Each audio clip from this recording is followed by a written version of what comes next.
Hi friends, welcome back to Telugu thoughts channel. నేను మీ Shyam Anumula. Friends, ఈరోజు మనం హైదరాబాదుకు ఒక 2 గంటల దూరంలో ఉన్న ఒక అత్యద్భుతమైన మహిమాన్వితమైన క్షేత్రానికి వచ్చామండి. అది చాలామంది వినుంటారు కానీ ఎప్పుడు వచ్చి ఉండరు. అదే పాలకుర్తి సోమేశ్వర స్వామి ఆలయం అండి. ఎస్ ఫ్రెండ్స్, ఇది జనగామకు దగ్గరలో ఉన్న పాలకుర్తి సోమేశ్వర ఆలయం అండి. ఇక్కడ ఆలయం విశేషం తెలిస్తే మాత్రం మీరందరూ ఆశ్చర్యపోతారు. ఏంటంటే శివకేశవులు ఇద్దరు కూడా సప్త ఋషులు తపస్సు చేస్తే ఇక్కడ వెలియడం జరిగిందండి. అదే కాదు, ఇక్కడ చాలా మహిమలు ఉన్నాయండి. స్వామి మహత్యం వల్ల ఒక కొండ చీలిపోయి సొరంగ మార్గం ఏర్పడింది. అది ప్రదక్షిణ మార్గం, ఒక భక్తురాలి కోరిక మేరకు. అంతేకాదు, ఇక్కడికి వచ్చేవారు భక్తితో లేకపోతే మాత్రం తేనెటీగలు కూడా దాడి చేసే అవకాశం ఉందంట. అంతటి గొప్ప మహిమాన్విత అద్భుత క్షేత్రాన్ని మనం ఇప్పుడు చూడబోతున్నాం. ఇంకెందుకు ఆలస్యం, ఆలయం లోపలికి వెళ్దాం. ఈ కొండపైన ఉన్న ఆలయం లోపలికి వెళ్ళాలి. దీనికి మెట్ల మార్గం కూడా ఉందండి. సుమారు 365 మెట్లు ఎక్కితే మనం ఈ కొండను చేరుకోవచ్చు. రోడ్డు మార్గం కూడా ఉంది. వాహనాల్లో వచ్చిన వారు డైరెక్ట్ నేరుగా పైకి వెళ్ళొచ్చు. సో మేము ఇప్పుడు రోడ్డు మార్గం ద్వారా పైకి వెళ్ళబోతున్నాం. మధ్యలో మెట్ల మార్గాన్ని కూడా చూపించే ప్రయత్నం చేస్తాను. ఇక మనం పైకి వెళ్దాం, మిగతా విశేషాలు తెలుసుకుందాం రండి. భగవద్గీత ప్రథమాధ్యాయం అర్జున విషాద యోగం 45వ శ్లోకం. అహోబత మహత్పాపం కర్తుం వ్యవసితా వయం యద్రాజ్య సుఖలోభేన హంతుం స్వజనముద్యతాః.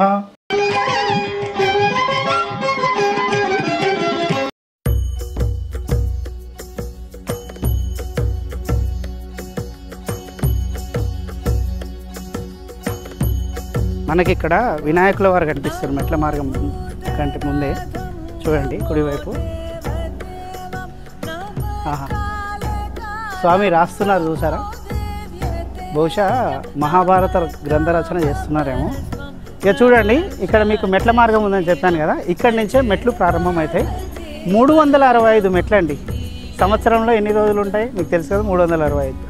ఆ సంవత్సర కాలం అంతా మనం ఎదుర్కొనే సమస్యలకు పరిష్కారం దొరకాలంటే ఈ 365 మెట్లు ఎక్కి స్వామివారిని దర్శించుకోవాలి. సో మనకి మెట్ల మార్గం పక్కనే కుమారస్వామి ఆలయం కూడా కనిపిస్తుంది అండి.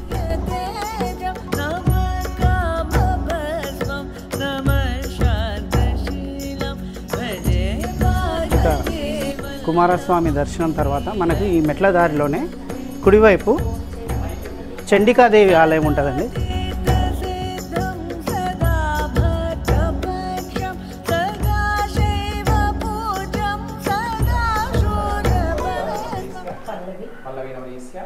కార్తిక్ నవదేశ్య సాహితి నవదేశ్య మానం క్షేమస్థైర్యదేయస్థైర్యవిద్య అభయాయుభారోగ్య ఐశ్వర్యార్పిత ధర్మార్థక మోక్ష చతుర్విధ ప్రాప్త వ్యాపార వ్యవసాయ వాణిజ్య ఉద్యోగే అధికలాభ ప్రాప్త చిరంజీవీనాం సకల భుక్తి వందన ఉద్యోగాభ్యుతం శ్రీ చండికా పరమేశ్వరదేవి అనుగ్రహణ సిద్ధ్యర్థం మచ్చ భోజనం కరిష్యేవం ప్రకృత్యేవహావం వికృత్యేవహావం విద్యాయేవహావం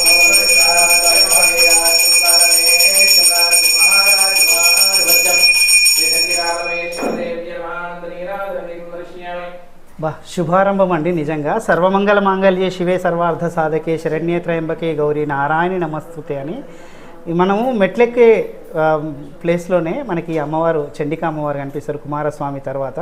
నిజంగా అద్భుతమైన దర్శనం. అమ్మవారి విగ్రహాన్ని చూసిన తర్వాత కళ్ళు తిప్పుకోబుద్దవట్లేదండి. అమ్మవారు నిజంగా మనల్ని కరుణించడానికి స్వయంగా వచ్చి నిలబడినట్టే అనిపిస్తుంది. ఇది మాత్రం మిస్ కాకండి. ఇక్కడి నుంచి మెట్ల మార్గం ప్రారంభమవుతుంది, కానీ మనం మాత్రం వెహికల్లో పైకి వెళ్ళబోతున్నాం.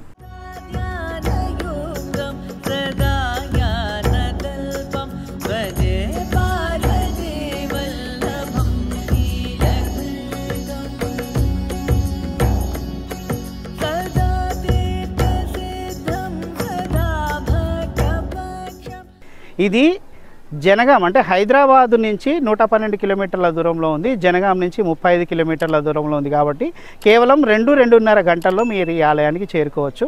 మరి ఇంత దగ్గరలో ఉన్న ఇంత అద్భుతమైన ఆలయం గురించి విన్న తర్వాత లోపలికి వెళ్ళి చూడాలని ఉంటుంది కదా. ఇంకెందుకు ఆలస్యం, లోపలికి వెళ్దాం రండి. ఇక వీడియో మధ్యలోనే మీకు జనగాం నుంచి ఎలా రావాలి, హైదరాబాద్ నుంచి ఎలా రావాలి, ఈ చుట్టుపక్కల ప్రాంతాల నుంచి ఇక్కడికి ఎలా చేరుకోవాలి, బస్సులో ఎలా చేరుకోవాలి, ఇవన్నీ వివరిస్తాను. అందుకే స్కిప్ చేయకుండా చూడండి. ఓకేనా ఫ్రెండ్స్? ఇక మనం ఇప్పుడు వచ్చిన ఆలయము ఏదండి, పాలకుర్తి సోమేశ్వరుని ఆలయం అండి. లక్ష్మీ నరసింహస్వామి కూడా ఇక్కడ కొలువై ఉన్నారు. మరి ఇద్దరు కూడా హరిహరులు ఎలా వచ్చారు ఇక్కడికి, ఇవన్నీ వివరాలు మనం లోపలికి వెళ్ళి తెలుసుకుందాం రండి.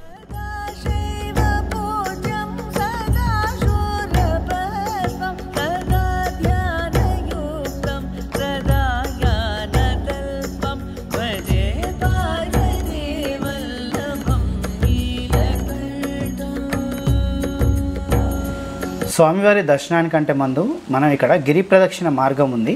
ఆ ప్రదక్షిణ మార్గానికి ఒక చరిత్ర కూడా ఉంది. ప్రదక్షిణ చేస్తూ ఆ చరిత్ర తెలుసుకుందాం పదండి.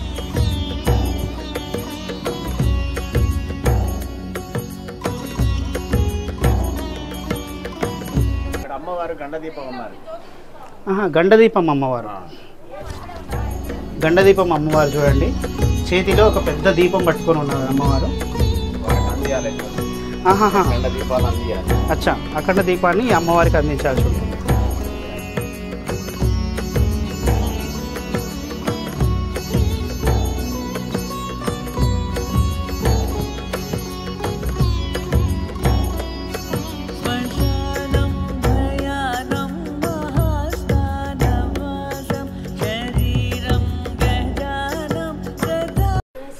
ఓం నమః శివాయ. ఓం నమః శివాయ. ఓం నమః శివాయ. ఓం నమః శివాయ. ఓం నమః శివాయ. ఓం నమః శివాయ. ఇదే మీరు చూస్తున్నారు కదా, ఇక్కడ స్వామివారి మీద భక్తి ఉంటే తప్ప ఇందులో నుంచి రాలేరండి. స్వామివారి మీద భక్తి ఉంటే మాత్రం ఎంత లావున్నా సరే ఇందులో నుంచి పడతారు. భక్తి లేకపోతే మాత్రం ఎంత సన్నగా ఉన్నా కానీ ఈ మార్గంలో నుంచి రాలేరండి. ఒకసారి చూడండి, చూస్తున్నారు కదా, చూడండి ఇది కొండ చీలినట్టుగా, అంటే ఎవరు కూడా ఇది చెక్కింది కాదండి, కొండ చీలింది. స్వామివారు స్వయంగా ఒకరి కోసం, ఒక భక్తురాలి కోసం ఈ కొండను చీల్చి మార్గాన్ని ఏర్పరిచారు. చూడండి ఎంత సన్నగా అయిపోయిందో నేరు.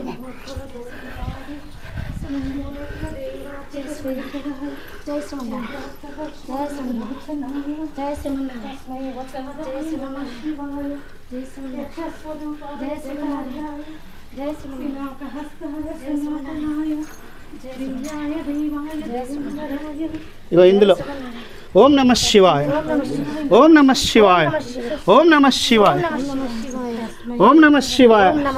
చూడండి, ఇది స్వామివారి మీద భక్తి ఉంటే తప్ప మనం వచ్చిన ఈ రూట్లో రాలేమండి. ఇప్పుడు అది ఇక్కడ విచిత్రం, మహత్యం స్వామివారిది. చూడండి, ఈ కొండ చీలిక అండి స్వామివారు కరుణ, భక్తుల మీద ఎంత కరుణ చూపిస్తారు అనడానికి నిదర్శనం అండి. అంటే కొన్ని వందల సంవత్సరాల కింద ఒక భక్తురాలు కొండ కింద నుంచి వచ్చి స్వామివారిని దర్శించుకొని కొండ కింద చాలా కష్టమైన మార్గంలో ప్రదక్షిణ చేసేదట. అయితే ఆమె కష్టాన్ని చూసి చలించిపోయిన సోమేశ్వరుడు తన మహత్యంతో ఈ కొండను చీల్చి ఒక ప్రదక్షిణ మార్గాన్ని ఏర్పాటు చేశాడండి. అందువల్ల చాలా సులువుగా ఇప్పుడు ప్రదక్షిణ చేసుకోగలుగుతున్నాం. ఈ ప్రదక్షిణ మార్గంలో ఈ కొండ చీలిక చాలా సన్నగా ఉంటుందండి. ఎవరైనా సరే భక్తులు స్వామివారి మీద శ్రద్ధతో రాగలిగితే, స్వామివారి మీద నమ్మకంతో రాగలిగితే వారు ఎంత లావైన వారైనా సరే ఈ చీలికల నుంచి రాగలుగుతారు. కానీ స్వామివారి మీద భక్తి లేకపోతే మాత్రం ఎంత సన్నగా ఉన్నా సరే వారికి ఏదో ఒక ఆటంకం జరుగుతుంది.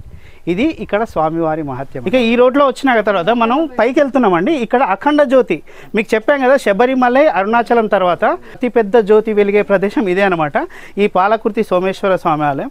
మనం ఇప్పుడు అది చూడడానికి పైకి వెళ్తున్నాం. రండి, చూడండి ఎంత కష్టపడి పైకి వస్తున్నాము.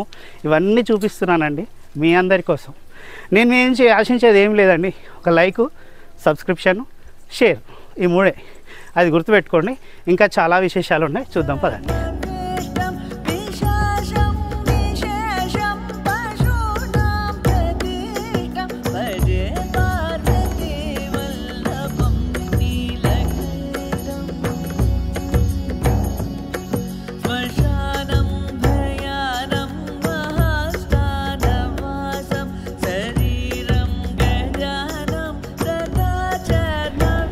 మొత్తానికి కొండ ఎక్కేసి మనం ఈ జ్యోతి వెలిగించే ప్రదేశానికి చేరుకున్నామండి. ఇక్కడ వెలిగించే అఖండ జ్యోతి చుట్టుపక్కల సుమారుగా 25 గ్రామాల వరకు కనిపిస్తుందటండి. అంత ప్రత్యేకమైన జ్యోతి ఇది. ఈ జ్యోతిని చూస్తే చాలు సాక్షాత్తు పరమేశ్వరుణ్ణి చూసినట్లే అని ఇక్కడ భక్తుల నమ్మకం. అందుకే కార్తీక పౌర్ణమి రోజు ఈ జ్యోతిని చూడడానికే చుట్టుపక్కల ప్రాంతాల నుంచి పెద్ద సంఖ్యలో భక్తులు వస్తారండి. కొండ కింద ఎక్కడున్నా సరే ఈ జ్యోతి కనిపిస్తుందండి.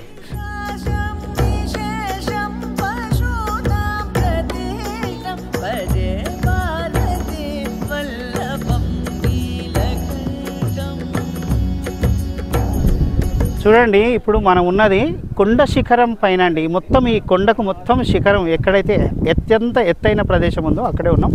అక్కడ నిర్మించిన గోపురం అనమాట మన వెనక చూపిస్తున్నది. నా వెనక చూపిస్తుంది చూడండి, కనిపిస్తుంది అఖండ దీపం వెలిగించే ప్రాంతం అది. దాని ఎదురుగా ఈ గోపురం అండి.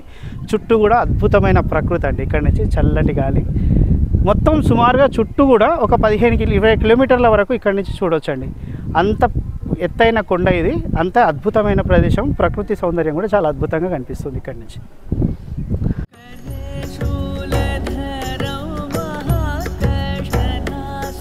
చూస్తున్నారు కదా, ఇలా ఎగుడు దిగుడు మార్గమే కానీ ప్రదక్షిణ మార్గం. ఇదివరకు ఇంకా కష్టంగా ఉండేది.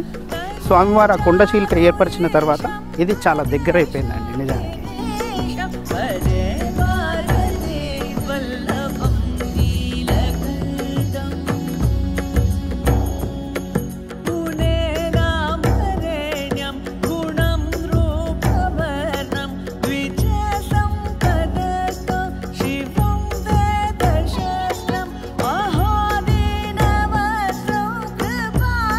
नमस्ते अस्तु भगवन् विश्वेश्वराय महादेवाय त्र्यंबकाय त्रिपुरान्तकाय त्रिकाग्ने कालाय कालाग्निरुद्राय नीलकण्ठाय मृत्युञ्जयाय सर्वेश्वराय सदाशिवाय श्रीमन्महादेवाय नमः। ओम निधनपतये नमः। ओम निधनपदान्तिकाय नमः। ओम ऊर्ध्वाय नमः। ओम ऊर्ध्वलिंगाय नमः। ओम हिरण्याय नमः। ओम हिरण्यलिंगाय नमः। ओम स्वर्णाय नमः। ओम स्वर्णलिंगाय नमः। ओम दिव्याय नमः। ओम दिव्यलिंगाय नमः। ओम भवाय नमः। ओम भवलिंगाय नमः। ओम शर्वा नमः। ओम शर्वलिंगाय नमः। ओम शिवाय नमः। ओम शिवलिंगाय नमः। ओम ज्वलाय नमः।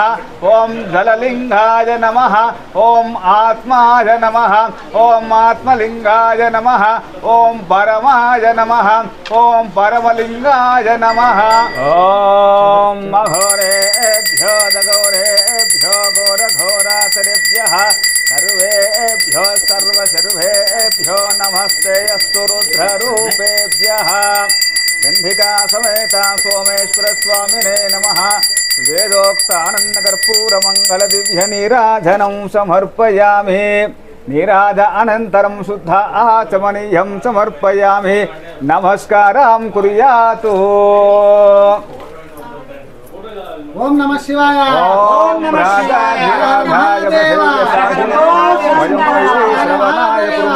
जय बोलो सोमेश्वर भगवान की जय। बोलो सोमेश्वर भगवान की। हर नमः पार्वती पदये हर हर महादेव हर शंभो शंकर। మరి ఈ సోమేశ్వరుడు ఇక్కడికి ఎలా వచ్చారు అంటే కొన్ని యుగాల క్రితము సప్త ఋషులు వచ్చి ఈ కొండ మీద తపస్సు చేశారండి. ఏది ఈశ్వరుని కోసం తపస్సు చేస్తే ఆయన ఈశ్వరుడు ప్రత్యక్షమైతే, స్వామి నువ్వు ఇక్కడ ఎవరు అంటే నారాయణుడు ఈశ్వరుడు ఇద్దరూ కలిసి ఇక్కడ మాకు కావాలి అని చెప్తే వాళ్ళ కోరిక మేరకు సోమేశ్వరునిగా పక్కనే గుహలో లక్ష్మీ నరసింహస్వామిగా కూడా ఇక్కడ వెళ్ళడం జరిగిందనమాట. ఇది శివకేశవ అభేద క్షేత్రం అండి. అందుకే ఇప్పుడు మనం సోమేశ్వరుని చూస్తున్నాము. కొన్ని యుగాల నాటి శివలింగం అండి ఇది. అయితే దీని గురించి ఎన్ని సంవత్సరాలది, ఎన్ని వేల సంవత్సరాల కిందటిదనే చరిత్ర మాత్రం ఎవరికి తెలీదు. కానీ కొన్ని వందల అంటే పాల్కురికి సోమనాథ కవి సుమారుగా 12వ శతాబ్దానికి చెందినవాడు కాబట్టి ఆయనకు ఈ స్వామి పేరు మీదనే పేరు పెట్టారు. కాబట్టి ఈయన అంతకుముందు కంటే ఎన్నేళ్ల కిందలో తెలియదు. కాబట్టి ఇప్పటికి మాత్రం సుమారుగా 1000 సంవత్సరాలకు పైగానే చరిత్ర అనేది ఒక భావన మాత్రమే. కానీ ఎన్ని యుగాల నాటిదై ఉంటుంది. సప్త ఋషులు వచ్చి తపస్సు చేశారంటే ఒకసారి ఊహించుకోండి.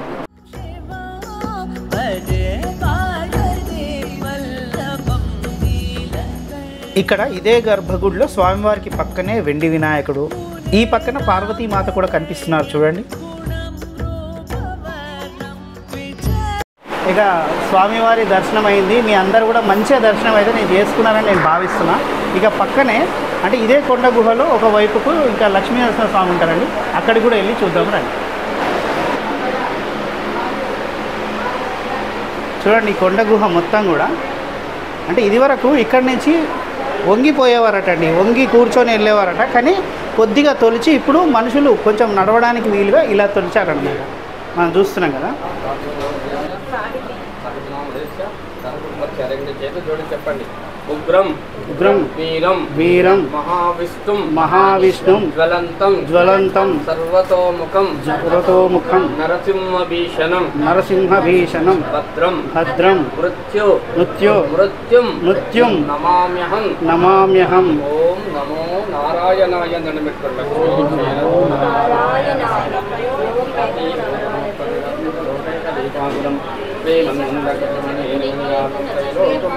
ప్రియం మాతర్నమామి కమలే లక్ష్మీ నరసింహ స్వామర్చన పూజాంతే శాంతాకారం భుజగమనం పద్మనాభం ప్రదేశం చూశారు కదా, లక్ష్మీనరసింహస్వామిని చూశారు కదా. శ్రీమత్పయోనిధి నికేతన చక్రపాణి భోగీంద్ర భోగమణి రాజిత పుణ్యమూర్తి యోగీశ శాశ్వత శరణ్య భవాబ్ది పోత లక్ష్మీ నృసింహ మమదేహి కరావలంబం అండి. మన కష్టాలు, మన సమస్యలు, మన అన్నీ కూడా తీర్చగలిగే స్వామి లక్ష్మీనరసింహస్వామి స్వయంభూ స్వామి అండి. ఈ క్షేత్రంలో వెలిసిన రెండవ స్వామి. హరిహరులు శివకేశవ అభేద క్షేత్రం కదా, సోమేశ్వరునిగా ఆ తర్వాత నారాయణుల వారి ఇక్కడ లక్ష్మీనరసింహస్వామిగా వెలిశారండి. అందుకే ఇది ఒక గొప్ప క్షేత్రం. కొన్ని యుగాల కింద వెలిసిరు. అది కూడా సప్త ఋషులు తపస్సు చేస్తే వారి తపస్సుకు మెచ్చి ప్రత్యక్షమైన క్షేత్రం కాబట్టి ఇది చాలా అద్భుతమైన క్షేత్రం. మీ అందరికీ కూడా నాతో పాటు లక్ష్మీనరసింహస్వామి దర్శనం అయితే చాలా అద్భుతంగానైతే నేను అనుకుంటున్నా. మనస్సు నిండిన భావనతో ఇక్కడి నుంచి అయితే నేను వెళ్తున్నానండి. లక్ష్మీనరసింహస్వామి దర్శనం అయ్యి ఆలయం నుంచి వచ్చిన తర్వాత మనం ఇక్కడ చూడండి స్పష్టంగా మనకు రాగానే ముందు కనిపించేది లక్ష్మీనరసింహస్వామి ఆలయం అండి. కానీ సోమేశ్వర స్వామి ఆలయం చివరికి ఉంటుంది. అక్కడి నుంచి ఆడ దర్శనం చేసుకుని స్వామివారిని సేవించుకున్న తర్వాత లోపల నుంచే మనం వెళ్తే ఈ లక్ష్మీనరసింహస్వామిని కూడా దర్శనం చేసుకొని ఇలా బయటకు వస్తామండి. ఇక బయటికి వచ్చిన తర్వాత మనకి ఇక్కడే అఖండ జ్యోతి కనిపిస్తుందండి. కొన్ని సంవత్సరాల తరబడి నుంచి ఈ అఖండ జ్యోతి ఇలాగే ఉందండి, మనం చూస్తున్నాం కదా. శివాయ విష్ణు రూపాయ శివరూపాయ విష్ణవే శివస్య హృదయం విష్ణు విష్ణోశ్చ హృదయగం శివ అనే వేదవాక్య ప్రకారం ఇక్కడ పాలకుర్తి సుప్రసిద్ధ క్షేత్రంలో శ్రీ సోమేశ్వరుడు, శ్రీ లక్ష్మీనరసింహస్వామి వారు ఇరువురు కూడా అభేదంగా కొన్ని వేల సంవత్సరాల క్రితము స్వయంభూలుగా వెలిసి ఉన్నారు. ఇచ్చట ప్రదక్షిణ మార్గంగా ఏకకాలంలో ఇరువురు స్వాములకు ప్రదక్షిణ చేసే మార్గంగా ప్రకృతి సిద్ధంగా ఏర్పడిన ఒక స్వరంగ మార్గం కూడా ఉన్నది. ఇక్కడ తేనెతెట్టలు విరివిగా ఉంటాయి. అపరిశుభ్రంగా హేళన భావంతో వచ్చినట్లయితే వారిని కుట్టి తరుముతాయి. స్వామివారి యొక్క దర్శనం కానివ్వకుండా ఈ రోజు వరకు ఆ నిష్ట, ఆ మహత్వం మనకు స్వామివారు ఆ రూపంలో మనకు చూపిస్తారు. ఈ విధంగా ఇక్కడ అనేక మంది అధికంగా భక్తులు పెళ్లి కాని వాళ్ళు, పిల్లలు కాని వాళ్ళు ఎక్కువగా తరచూ వస్తూ ఉంటారు. వారి కోరికలు త్వరగా నెరవేరుతూ ఉంటాయి. ఇక్కడ అభిషేకాలు ఎక్కువ జరుగుతూ ఉంటాయి. ఇక ఈ కొండకు రక్షకులు కూడా ఉన్నారండి. ఎవరు తెలుసా? తేనెటీగలండి. తేనెటీగలు ఈ కొండను రక్షిస్తూ ఉంటాయి. ఎవరైతే స్వామి మీద శ్రద్ధ లేకుండా ఇక్కడ ఈ ఆలయానికి వస్తారో వారి మీద తేనెటీగలు దాడి చేసే ప్రమాదం ఉందంట. ఇదివరకు చాలాసార్లు ఆ సంఘటనలు జరిగాయట. అందుకని ఇక్కడ రాత్రి సమయాల్లో ఎవ్వరు కూడా ఉండడానికి ఇష్టపడరు, ఆ తేనెటీగలు దాడి చేస్తాయన్న భయంతో. ఇది ఇక్కడి మహత్యం అన్నమాట. ఈ సోమేశ్వర స్వామి అండి మనకున్న ఆర్థిక బాధల్ని, ఆరోగ్య సమస్యల్ని తీర్చే స్వామిగా పేరుంది. అదే కాదు, సంతానాన్ని ప్రసాదించే స్వామిగా కూడా ఈ స్వామికి పేరుంది. అందుకే సంతానాన్ని కోరే భక్తులు ఇక్కడికి వచ్చి కొబ్బరికాయ ముడుపు కట్టి ఆ కోరిక తీరిన తర్వాత వచ్చి స్వామిని దర్శనం చేసుకొని ఇక్కడ తొట్టెలు కడతారండి. మనకు కనిపిస్తున్నాయి చూడండి, వీటిని ఉయ్యాలలు, వీటిని తొట్టెలు అని కూడా అంటారు. అందుకే తొట్టెల స్వామిగా కూడా ఈ స్వామివారిని పిలుస్తారండి. ఇక్కడ సప్తర్షులు తపస్సు చేశారు. అక్కడ గుహ ఉంటుంది. ఇప్పటికి కూడా అర్ధరాత్రి ఓంకారనాదం మనకు స్పష్టంగా వినిపిస్తుంది. ఇక్కడ చాలా మహత్తుగల స్వామి. భక్తులకు ఇక్కడ ఏ న్యాయమైన కోరికైనా కోరిన వెంటనే తీరుస్తాడు. ఇక్కడ అట్లాగే ఎవరైనా మత్తు పదార్థం, మాంసాహారం భుజించి ఎవరు రారు.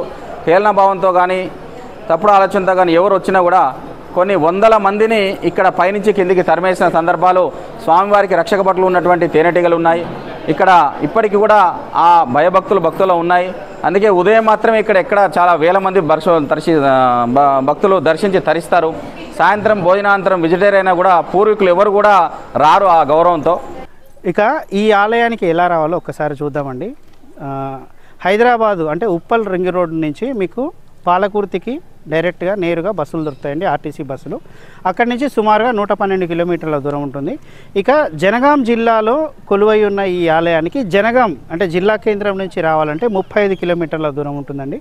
అదేవిధంగా స్టేషన్ గన్పూర్లో కూడా మీరు రైలు దిగి అక్కడి నుంచి కూడా ఇక్కడికి 14 కిలోమీటర్ల దూరం ఉంటుంది. ఆ విధంగా కూడా ఇక్కడికి చేరుకోవచ్చు. సో మీకు రైలు ద్వారా బస్సు ద్వారా కూడా రావచ్చు. ఇక సొంత వాహనాల్లో వచ్చేవారు హైదరాబాద్ నుంచి వచ్చి జనగాం బైపాస్ నుంచి వచ్చి సూర్యాపేట రూట్లోకి మళ్ళిన తర్వాత మళ్ళీ ఎడమవైపు వస్తే మీకు ఈ ఆలయానికి మీరు రావచ్చు అనమాట. దీనికి సంబంధించిన గూగుల్ మ్యాప్ లింకు మీకు డిస్క్రిప్షన్లో ఇస్తున్నాను, అది కూడా చూడండి. ఆగండి, అప్పుడే వీడియోను స్కిప్ చేయకండి. ఈ వీడియోలో ఇంకొన్ని అద్భుత ప్రదేశాలు, అద్భుత చరిత్ర ప్రసిద్ధి చెందిన వ్యక్తుల వివరాలను తెలుసుకుందాం.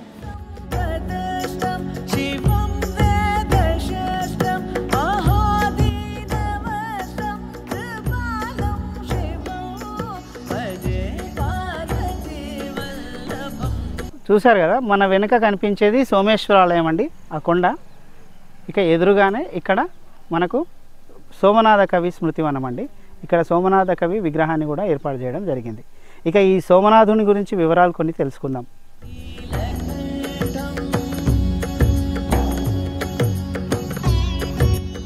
మనం పాలకుర్తిలో సోమేశ్వరుణ్ణి, లక్ష్మీనరసింహస్వామిని దర్శించుకున్న తర్వాత దర్శించుకోవాల్సిన ముఖ్యమైన ప్రదేశాల్లో ఈ సోమనాథ కవి స్మృతివనం కూడా ఉందండి.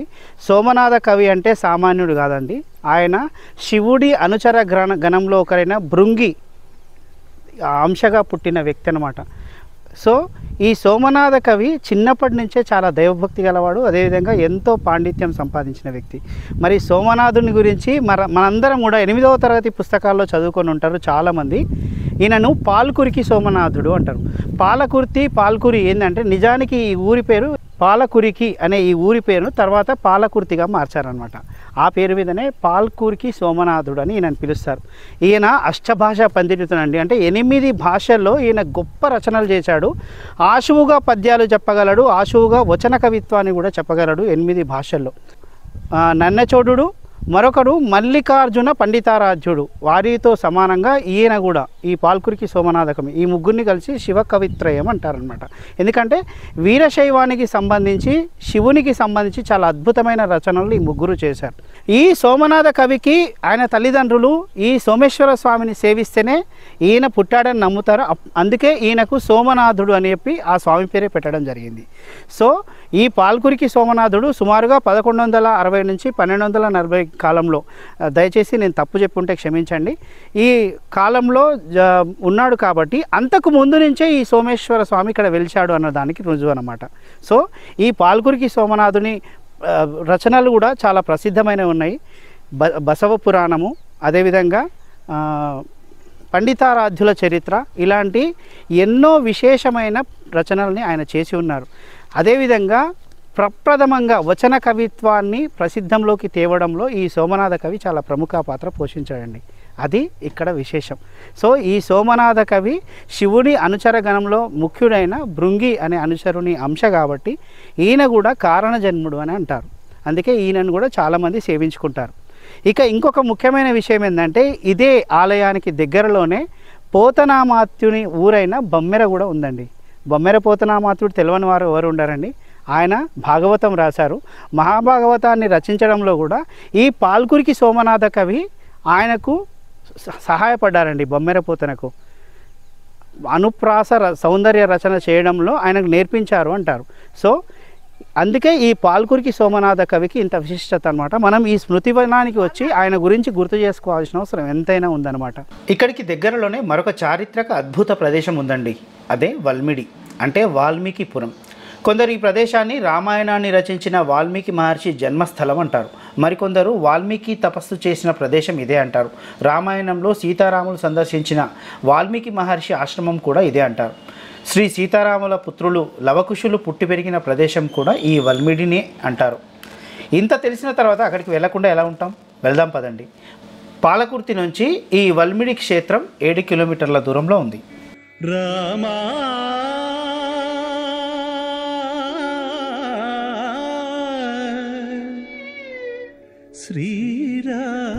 మెట్లదారి చూడండి ఎంత అద్భుతంగా ఉందో ఇక్కడి నుంచి.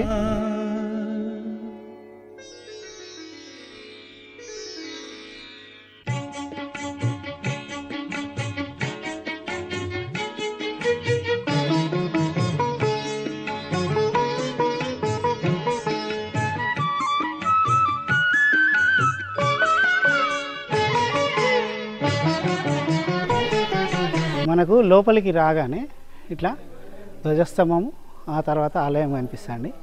ఎంత అందంగా ఉంది చూడండి. ఆలయము కొత్త నిర్మాణమే, కానీ పాత శైలిని తలపించేటట్లుగా నిర్మించారు. చాలా అద్భుతంగా ఉందండి. ఇక మనం ఆలయంలోకి రాగానే ఇక్కడ గోపురం పక్కనే అండి వాల్మీకి మహర్షి విగ్రహం కనిపిస్తుంది.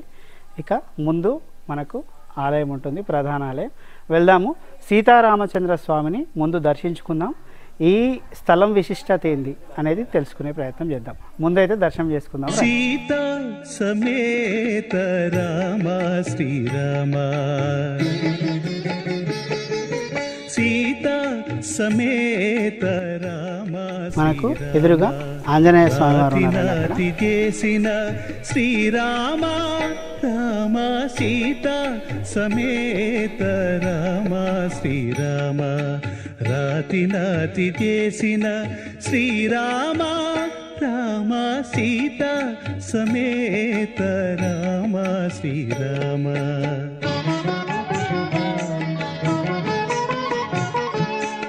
ఎంత అద్భుతమైన రూపాలండి, నిలువెత్తు విగ్రహాలు స్వామివారి. ఆహాహా, ఎంత బాగుంది. శ్రీరామచంద్రుల వారు, లక్ష్మణుడు, సీతమ్మ వారు స్వామికి కుడివైపు ఉన్నారండి. కులమునందు అవతరించిన రామ, కోదండ భంజన రఘుకుల రామ, ఆదిత్య కులము రామానుజుల వారు ఉన్నారు. అవతరించిన రామ, కోదండ భంజన రఘుకుల రామ, ఆదరించి విశ్వామిత్రు రామాయ రామభద్రాయ రామచంద్రాయ వేదసే, రఘునాథాయ నాథాయ సీతాయ పతయే నమః. చూడండి, సీతారామచంద్ర స్వామి ఎంత అద్భుతమైన రూపంతో కనిపిస్తున్నాడు. కానీ దురదృష్టవశాత్తు స్వామివారి ఆలయం అయితే మూసివేయబడిందండి. కానీ అదృష్టం ఏంటంటే మనము ఈ గేటు ద్వారా అయితే స్వామిని చూసుకునే అదృష్టం మాత్రం ఉందండి. నిజంగా ఇదైతే నా భాగ్యంగా భావిస్తున్నా. ఇప్పుడు మనం ఉన్న ఈ ప్రదేశం అండి వాల్మీకి మహర్షి ఇక్కడే అండి తపస్సు చేసిన ప్రదేశం అండి. ఆయన జన్మస్థలం కూడా ఇదే ఊరంటారు. అందుకే దీన్ని వాల్మీకిపురం అని పిలిచేవారట. అది క్రమేణా వాల్మీడిగా మారిపోయిందండి. ఇక ఇక్కడ చాలా విశేషాలు ఉన్నాయండి. ఇప్పుడు ఈ ఆలయానికి మనకు ఎడమవైపున కొండ కనిపిస్తుంది చూడండి. దీన్ని మునుల గుట్ట అని పిలిచేవారట. ఎందుకంటే ఇక్కడ మునులు చాలామంది తపస్సు చేశారు. నిజంగా చెప్పాలంటే ఈ హైదరాబాదు చుట్టుపక్కల చాలా ప్రాంతాల్లో మునులు తపస్సు చేసిన ప్రదేశాలు ఉన్నాయండి. హైదరాబాదులో మూసీ నది ఒడ్డున, అదేవిధంగా వేములకొండ, మత్స్యగిరి ఆలయంగా చెప్పుకునే వేములకొండ, ఇలా చాలా ప్రదేశాలు ఉన్నాయి. భద్రాచలము, అదేవిధంగా జీడికల్, ఇలా ఇక్కడ చాలా ప్రదేశాలు ఉన్నాయి. అందులో ఒకటి ఈ వాల్మీకి మహర్షి తపస్సు చేసిన ఈ వాల్మీడి అన్నమాట. సో ఇక్కడ ఎన్ని విశేషాలు ఉన్నాయంటే, ఇక్కడ శ్రీరామచంద్రుల వారు సీతమ్మ వారితో, లక్ష్మణుని వారితో కలిసి స్వయంగా నడయాడారండి. అది ఆయన పాదముద్రలు కూడా ఇక్కడ ఉన్నాయి.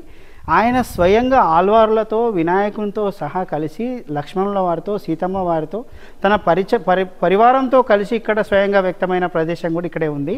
ఇప్పుడు స్వామివారి దర్శనమైంది కదా, తర్వాత మనం ఆ దర్శనమే చేసుకోబోతున్నాం. అన్నట్లు ఈ ఆలయము నూతనంగా నిర్మాణమైందండి. ఇదివరకు పురాతన ఆలయం కింద ఉంది. మనం అక్కడికి వెళ్దాము.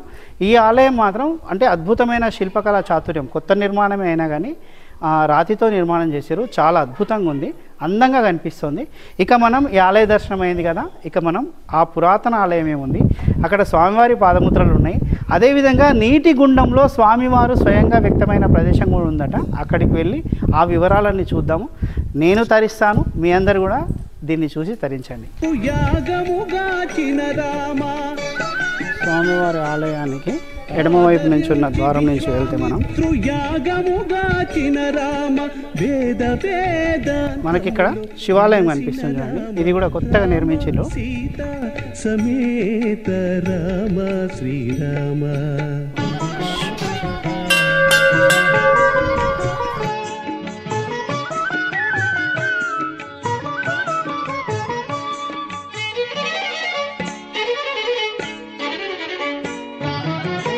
బలిమి సుగ్రీవు పాలి నిధానమ రామ, ఇలమునులకు అభయము. చూడండి ఎంత పురాతనమైన శివలింగం అంటే, చూడండి కింద పానవట్టం చూస్తే అర్థమైపోతుంది, చాలా పురాతనమైనదండి. సాక్షాత్తు శ్రీరాముల వారు నడయాడిన చోటండి ఇది, అందుకే ఇది ప్రత్యేకము. శ్రీరాముల వారి పాదముద్రలు కూడా ఇక్కడ ఉన్నాయట, అవి చూడడానికి మనం వెళ్దాం. సాధించిన రామా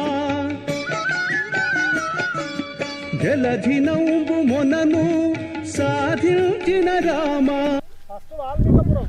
ఇక్కడ వాల్మీకి ఇక్కడ స్పెషల్ ఏందని, వాల్మీకి ఇక్కడ ఉండేనా నివాసం ఇల్లు ఇదే లేకపోతే ఇంకా కింద వేరే ఉందా అని? ఇదే ఇల్లు ఉండే, నేను అనేది అది.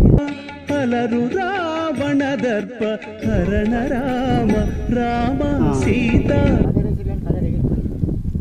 ఇక్కడ ఎవరు మూర్తుల విగ్రహాలు ఈ బండ మీద ఉన్నాయండి, మనకు చూడండి, అది స్పష్టంగా అర్థం అవ్వట్లేదు. అత్యంత కష్టం మీద మొత్తానికి ఈ ఆనవాళ్ళు గుర్తించగలిగినామండి. నాకు తెలిసి ఇది అనంత పద్మనాభుడు అండి, నాకు తెలిసి బ్రహ్మదేవుడు కూడా ఇక్కడ ఉండుంటాడు. అదేవిధంగా అమ్మవార్లు కూడా కనిపిస్తున్నారు ఆయనకు పాదసేవ చేస్తూ. ఆయన శేషశయనుడే ఉన్నాడు. గరుత్మంతుల వారు కూడా ఉన్నారండి ఇందులో. ఇగో మనకు బ్రహ్మదేవుడు అండి పైన కనిపిస్తున్నారు చూడండి, 3 తలలు, అంటే ఆయన నాభి నుంచి ఉద్భవించింది కదండి ఆయన. అదేవిధంగా ఇక్కడ గరుత్మంతుల వారండి స్వామివారిని సేవిస్తూ ఉన్నారు. సమేత రామ శ్రీరామ. ఇది శ్రీరామచంద్రుల వారి ప్రధాన ఆలయం ఇదివరకు అనమాట ఒకప్పుడు. ఇక్కడ చూడండి మీరు గణపతి వినాయకుల వారు కనిపిస్తున్నారు చూడండి. అది స్వయంభూగా. ఇక్కడ ఆల్వార్లు స్వయంగా అండి ఇక్కడ వ్యక్తమైనారు చూడండి.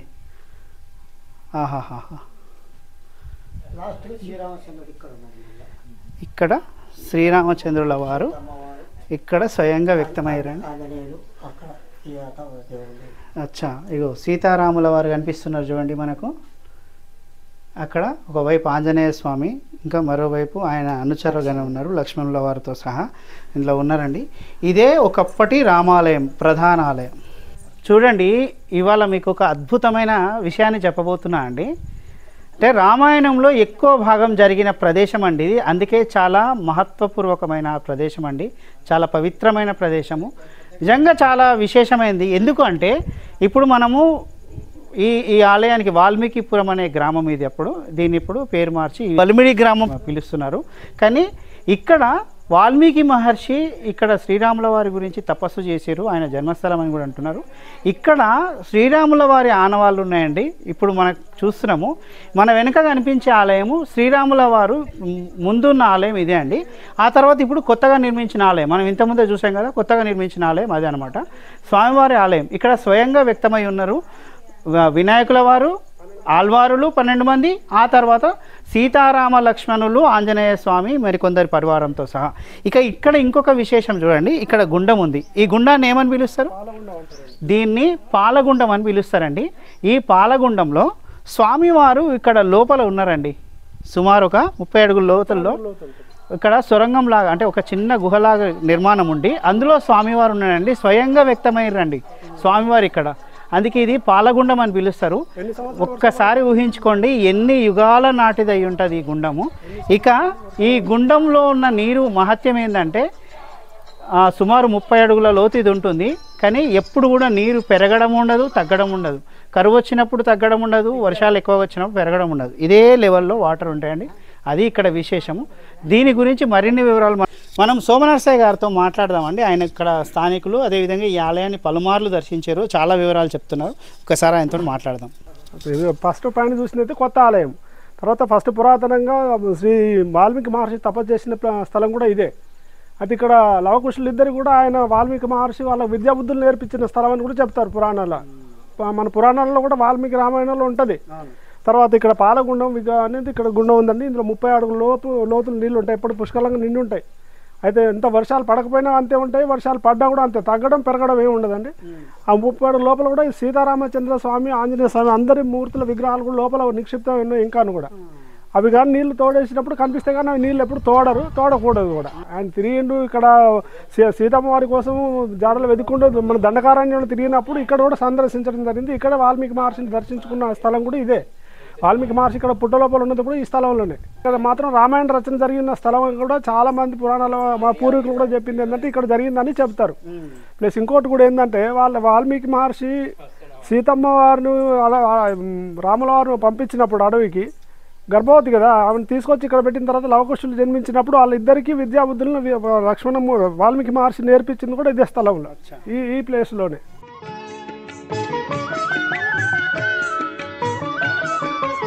జై శ్రీరామ్.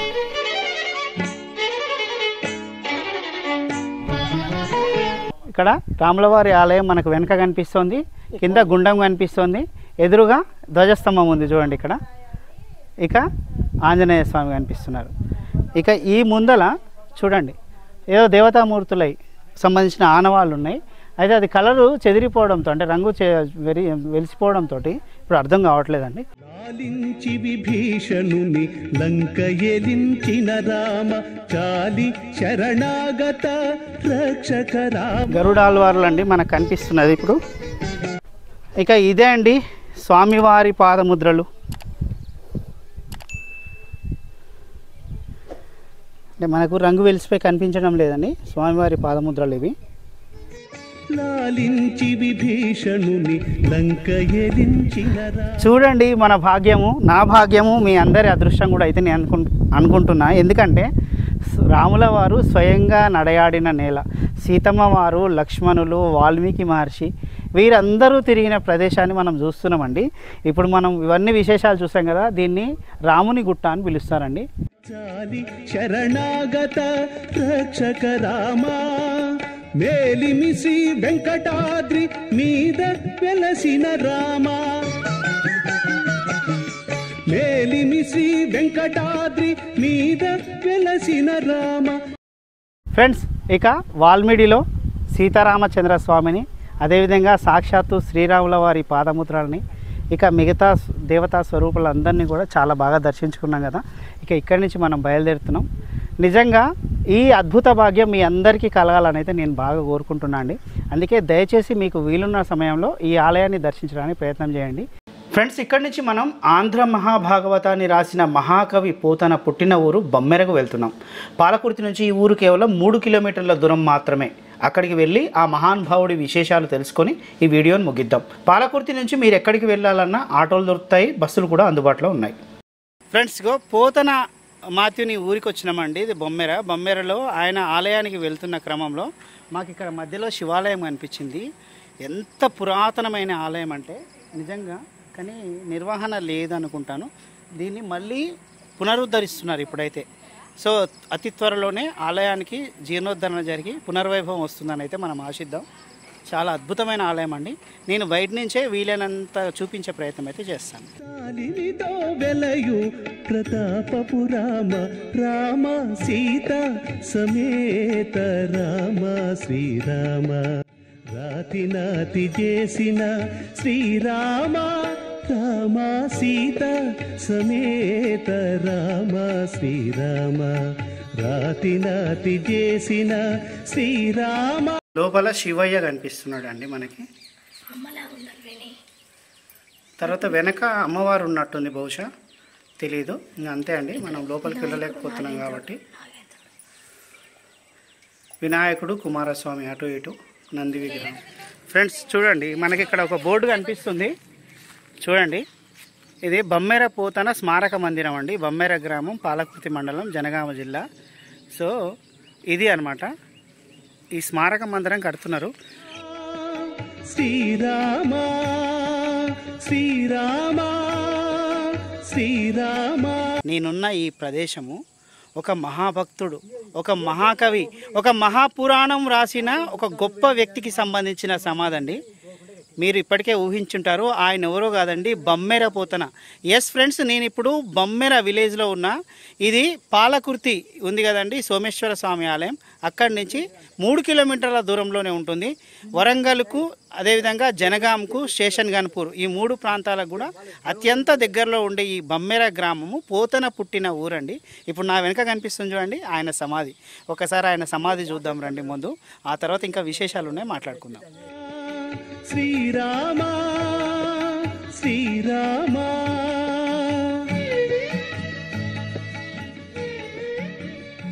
చూడండి, ఈ సమాధికి కొద్ది దూరంలో అండి, ఇక్కడే ఇవంతా కూడా ఆయన పంట పొలాలండి. ఆయన స్మారక మందిరం కడుతున్నారు ఈ పొలాలని.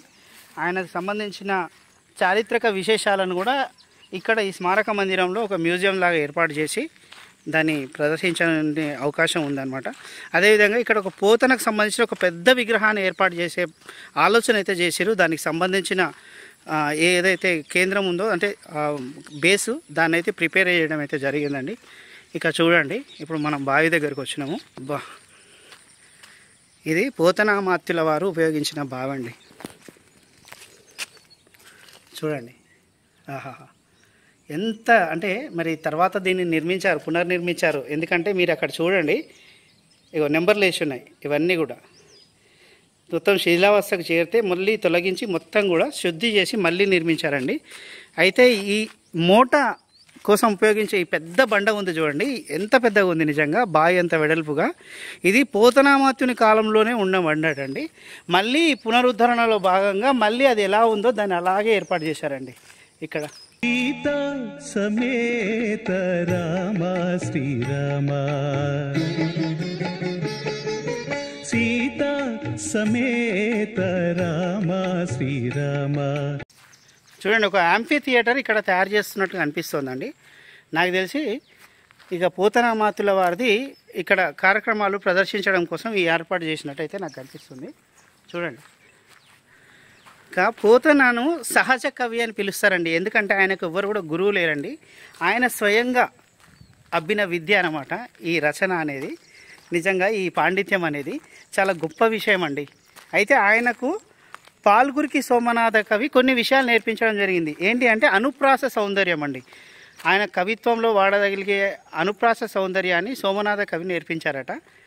అంటే పోతన, సోమనాథ కవి ఇద్దరు కూడా ఒకే కాలం వారు అనమాట. అది ఇక చూడండి, ఇక్కడ మనకు ఈ మ్యూజియం సంబంధించిన బిల్డింగు, అదేవిధంగా ఇక్కడ వివిధ రకాల స్మారక మందిరం కూడా. ఇక్కడ మరి పోతనకు సంబంధించినవి అంటే తవ్వకాల్లోనో లేదంటే ఇక్కడ ఏమైనా ఆయన ఇంట్లోనూ లభించిన వస్తువుల్ని, ఆయన ఉపయోగించిన వస్తువుల్ని, ఆయన పూజించిన శ్రీరామచంద్రుల వారి విగ్రహాలని కూడా పెడతారేమో అనేది నేను భావిస్తున్నాను. నిజంగా అలాంటిది అవకాశం దొరికితే మాత్రం అండి చాలా అదృష్టవంతులం అండి మనం. ఎందుకంటే ఆయనకు స్వయంగా శ్రీరామచంద్రుల వారు వచ్చి ఆయన ఒక పద్యాన్ని పూర్తి చేయలేకపోతే, ఒక శ్లోకాన్ని శ్రీరామచంద్రుల వారు వచ్చి ఆ శ్లోకాన్ని పూర్తి చేశారట. చూడండి ఎంత గొప్ప విషయము. రామచంద్రుల వారికి అంత ఇష్టమైన కావ్యాన్ని ఆయన రచించారండి. ఆంధ్ర మహాభాగవతాన్ని రచించారు. మనందరికీ భాగవతం గొప్పదనం ఏంటో మనకు అర్థమయ్యేలా చేశారంటే అది పోతన గారి గొప్పతనమే. ఇది నాకు తెలిసి అయితే అంటే సరిగ్గా అనుకున్నట్లయితే మాత్రం మరొక సంవత్సరంలోనే కొద్ది భాగం వరకు అయితే మనకు అందుబాటులోకి వస్తుందని అయితే నేను అనుకుంటున్నా. ఇక పోతన విగ్రహానికి సంబంధించి మరికొంత సమయం అయితే పట్టే అవకాశం ఉందండి. ఇది ఇక్కడ నిజంగా చెప్పాలంటే కొన్నేళ్ల క్రిందట అంటే ఇదివరకు మా మిత్రులు వచ్చినప్పుడు మాత్రం ఇక్కడ ఎటువంటి సౌకర్యం లేదట. పోతనకు సంబంధించి ఏ వివరాలు తెలిపే ఏ విషయము లేదట. అప్పుడు చాలా అధ్వానమైన పరిస్థితిలో ఉండేది. కానీ ఇప్పుడు మాత్రం పోతనకు సంబంధించిన సమాధిని అందంగా పునరుద్ధరించడం జరిగింది. ఆయన బావిని, అదేవిధంగా స్మారక మందిర నిర్మాణం కూడా జరుగుతుంది. చాలా గొప్ప విషయం అండి. చాలా మంచి అభివృద్ధి అయితే జరుగుతుంది అనేది నేను అనుకుంటున్నా. రాతి నాతి చేసిన శ్రీరామ రామ సీత సమేత. మనకు అక్కడ కనిపిస్తున్న ఆలయము పోతన ఆలయం అంటారు. కానీ అక్కడ పోతనామాతుల వారి విగ్రహం లేదండి. అది రామాలయం అంట, కొత్తగా నిర్మించింది. అయితే దానికంటే ముందు రాముల వారు, సీతమ్మ, అదేవిధంగా పోతనామాతులు ఇక్కడ ఉండేవారు. ఇది పోతన మందిరం అండి నిజానికి. ఇది దాని పక్కనే మనకు కనిపిస్తూ ఉంటుంది. ఇక్కడ ఇంకొక విశేషం ఉందండి. సాక్షాత్తు శ్రీరాముల వారి పాదముద్రలు ఉన్నాయి. అదేవిధంగా పోతనామాత్యులు భాగవతాన్ని ఇక్కడ కూర్చొనే రాశారటండి.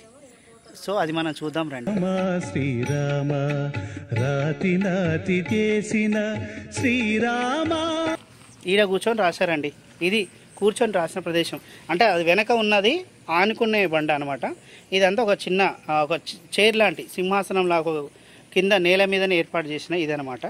ఇక్కడ కూర్చొని ఆయన భాగవతం రాశారండి. చూడండి, ఒక గొప్ప రచనకు కేంద్రం అండి ఇప్పుడు మనం చూస్తున్న ప్రదేశం.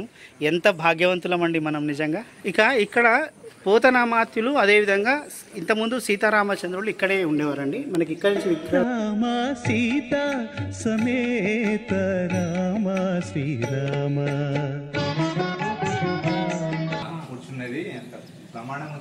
చూడండి, మనకు పోతనామాత్యులు, అదేవిధంగా సీతారామ లక్ష్మణులు, ఆంజనేయ స్వామి సమేతంగా ఇక్కడ ఉన్నారండి. అయితే కొత్త ఆలయాన్ని నిర్మించిన తర్వాత అక్కడ కొత్త విగ్రహాన్ని పెట్టి ప్రాణప్రతిష్ఠ చేశారు. ఇదివరకు మాత్రం ఈ పోతన మందిరంలోనే పూజలు జరిగేవట. మీకు అక్కడ కుడివైపు పోతనామాతుల విగ్రహం కనిపిస్తుంది, ఎడమవైపు ఆయన చిత్రపటం ఉంది చూడండి. ఆయన భాగవతం రాసిన ప్రదేశం ఇది కాబట్టి ఇది శిథిలావస్థకు చేరిందండి. సో దీన్ని వినియోగించలేని పరిస్థితుల్లో మళ్ళీ కొత్త ఆలయాన్ని నిర్మించడం జరిగింది. ఇక ఇక్కడ ఉన్న మిగతా పోతనకు సంబంధించిన అన్నీ కూడా స్మారక కేంద్రం ఏదైతే ఇంతకుముందు చూసామో అక్కడికి తరలించారండి. సో అక్కడ పోతనామాతుల వారిది కూడా చాలా పెద్ద విగ్రహం ఏర్పాటు చేయబోతుందంటే సుమారుకు ఒక 50 అడుగుల విగ్రహం అండి. నిజంగా అది వస్తే చూడాలని అయితే నాకైతే ఉందండి. అప్పుడు మళ్ళీ నేను వీడియో తీసి మీ అందరికీ చూపించే భాగ్యం కలగాలని అయితే నేను గట్టిగా కోరుకుంటున్నాను. ఇంతటితో ఈ బమ్మెర గ్రామ పర్యటన అయితే పూర్తయిందండి. సాక్షాత్తు మహాకవి పోతనకు సంబంధించిన వివరాలన్నీ చూసాం. ఆయన నడయాడిన నేలను కూడా చూసాం. అదేవిధంగా శ్రీరామచంద్రుల వారు ఆయన కరుణించిన ప్రదేశాన్ని, అదేవిధంగా ఆయన సాక్షాత్తు కూర్చొని భాగవతం రాసిన ప్రదేశాన్ని కూడా చూసి మేమైతే తరించాము. మీ అందరూ కూడా ఈ వీడియో నచ్చుతారని అయితే నేను ఆశిస్తున్నా. దయచేసి లైక్, షేరు, సబ్స్క్రైబ్, దయచేసి సబ్స్క్రైబ్ చేసుకొని వాళ్ళు ఉంటే దయచేసి సబ్స్క్రైబ్ చేసుకోండి. ఆ ఒక్కటే నా విన్నపం. జై శ్రీరామ్ అంటూ మనం ఈ వీడియోని ముగిద్దాం. సైనింగ్ ఆఫ్ మీ శ్యామ్ అనుమాల.